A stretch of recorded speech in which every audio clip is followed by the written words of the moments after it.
नमस्कार दोस्तों, मैं दिलीप कुमार। दोस्तों, बीपीएससी टीआरई 4 में 1,20,000 से अधिक सीटों पर वैकेंसी आने की बात कई बार कही गई और सरकार में शामिल जो नेता हैं, जो पार्टियां हैं, उनके ट्विटर और फेसबुक सोशल साइट्स के माध्यम से भी ये बातें बार बार कही गई, पोस्ट की गई कि 1,20,000 से अधिक वैकेंसी टीआरई 4 में आएगी। लेकिन अब ये वैकेंसी धीरे धीरे घटते घटते 27,000 पे चली आई है। तो ये बिहार के लाखों छात्र युवाओं के साथ घोर अन्याय है। आखिर सीटों में कटौती क्यों की जा रही है जब सीटें खाली है? कई स्कूल ऐसे हैं, बिहार में सैकड़ों स्कूल ऐसे हैं जहां शिक्षकों की बहुत कमी है, पढ़ाई ठीक से नहीं हो पा रही है, पढ़ाई बाधित हो रही है और लाखों सीटें खाली है। इसके बावजूद भी सीटों में कटौती आखिर क्यों की जा रही है? तो ये बिहार के लाखों युवाओं के साथ घोर अन्याय है, ये बर्दाश्त नहीं किया जाएगा। अभी एसटीईटी का भी ऐलान सरकार ने कर ही दिया है। जब एसटीईटी हो रहा है तो फिर अब तो वो भी बात नहीं रही। पहले कहा गया कि आधा सीट टीआरई 4 में देंगे, आधा टीआरई 5 में देंगे और एसटीईटी टीआरई 5 से पहले कराया जाएगा। लेकिन अब जब एसटीईटी भी कराया जा रहा है तो अब सीटों की कटौती क्यों की जा रही है? ये बिल्कुल ही गलत है, घोर अन्याय है, नाइंसाफ़ी है बिहार के लाखों युवाओं के साथ। ये बर्दाश्त नहीं किया जाएगा। हम सरकार से और खासकर मुख्यमंत्री नीतीश कुमार जी से ये आग्रह कर रहे हैं कि आप इसे संज्ञान लीजिए और 1,20,000 से अधिक सीटों पर टीआरई 4 के लिए वैकेंसी निकालिए, विज्ञापन निकालिए और जल्द उसकी परीक्षा करवाइए। और जो भी स्टूडेंट्स हैं टीआरई 4 से जुड़े हुए, चाहे वो एसटीईटी देंगे अभी या एसटीईटी पहले से पास हैं, हम आप सभी से आग्रह कर रहे हैं कि आप सभी एकजुट होकर अपने हक और अधिकार के लिए आवाज़ उठाइए। अगर आप बंटते रहेंगे, अगर आप गुटबाजी करेंगे तो सरकार इसी तरह नाजायज़ फ़ायदा उठाएगी। कोई भी सरकार हो, सरकार चाहती है कि स्टूडेंट्स आपस में बटे रहे, गुटबाजी करते रहे, ताकि फूट डालो और राज करो की नीति पे काम किया जा सके। चाहे कोई भी सरकार हो, कोई भी सरकार नहीं चाहेगी कि युवा छात्र जो है एकजुट रहे।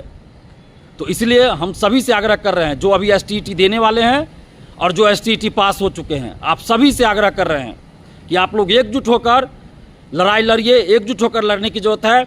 और 9 सितंबर को महाआंदोलन होने जा रहा है। 9 सितंबर को सुबह 10 बजे पटना कॉलेज आप सभी लोग आइए और इस महाआंदोलन में शामिल होइए, अपने हक और अधिकार के लिए आवाज़ बुलंद कीजिए। अगर अभी एकजुट होकर आप लोग नहीं लड़े तो अभी तो 27,000 कही जा रही है, धीरे धीरे कहीं 5,000 पे सीटें न चली आए। तो हम लोगों को 1,20,000 से अधिक सीटों पर वैकेंसी चाहिए टीआरई 4 में। आप जितने भी अभ्यर्थी हैं, आप सबसे आग्रह कर रहे हैं कि 9 सितंबर को सुबह 10 बजे पटना कॉलेज पहुंचिए और अपने हक और अधिकार के लिए आवाज़ बुलंद कीजिए। और साथ ही 1 कैंडिडेट 1 रिजल्ट लागू हो, जो कि मल्टीपल रिजल्ट देने से आप देखते हैं कि सीटों की संख्या और कम हो जाती है। वैकेंसी निकलती है 1 लाख पे और पता चला बहाली हुई 50,000 60,000 पे मल्टीपल रिजल्ट की वजह से। और अभी तो वैसे भी सीटों की संख्या कम कर दी गई है। तो इसलिए 1 कैंडिडेट 1 रिजल्ट लागू हो, रिजल्ट से पहले काउंसलिंग हो, यानी डॉक्यूमेंट्स की जांच हो। क्योंकि आप देखते हैं काउंसलिंग में बहुत सारे लोग फर्जी पकड़े जाते हैं या बहुत के पास डॉक्यूमेंट्स नहीं होता है, तो उनको बाहर किया जाता है। तो ऐसी स्थिति में भी सीटें खाली रह जाती है। तो ऐसी नौबत ना आए, पहले ही डॉक्यूमेंट्स की जांच हो जाए, जैसे कि अन्य भर्तियों में होता है। तो टीआरई 4 में भी, शिक्षक भर्ती में भी रिजल्ट से पहले डॉक्यूमेंट्स की जाँच हो जानी चाहिए। फर्जीवाड़ा रुकनी चाहिए। जितना भी फर्जी बहाल हुए हैं टीआरई 1 to 3 सबको बाहर किया जाए। सभी शिक्षकों के सभी सर्टिफिकेट की जांच हो और जो भी फर्जी तरीके से आए हैं सबको बाहर किया जाए। दिव्यांगता की जांच हो, दिव्यांग सर्टिफिकेट की जांच हो, अन्य सभी सर्टिफिकेट, आवासीय, ईडब्ल्यूएस, जाति, सभी सर्टिफिकेट की जांच हो। क्योंकि अब देखिए, अगर सही से बहाली हो, डॉक्यूमेंट्स की जाँच अच्छे से हो, 1 कैंडिडेट 1 रिजल्ट दिया जाए तो अधिक से अधिक युवाओं को नौकरी मिलेगी। लेकिन यहाँ क्या हो रहा है? अब टीआरई 1, टीआरई 2, टीआरई 3 को देखिए, वैकेंसी निकलती थी 1 लाख और स्कूल में ज्वाइनिंग कितने की होती है? कभी 50,000, कभी 60,000, कभी 70,000। बाकी सीटें खाली रह जाती है। तो ऐसा नहीं होना चाहिए। ऐसी नौबत टीआरई 4 में नहीं आए। तो इसलिए हम सबको मिलकर लड़ना होगा। और 9 सितंबर का डेट इसलिए रखा गया है क्योंकि उससे पहले कहीं कहीं परीक्षा है, जो बिहार के अभ्यर्थी भी परीक्षा देने जा रहे हैं। कुछ परीक्षा है जो पटना में ही है, बिहार का ही है। 9 के बाद भी परीक्षा है और 9 से पहले भी परीक्षा है। तो इसलिए 9 तारीख का डेट रखा गया है ताकि आप लोगों की परीक्षा भी न छूटे। जो लोग परीक्षा भी देने जा रहे हैं वो भी आंदोलन में शामिल हो सके, इसलिए 9 सितंबर का डेट रखा गया है।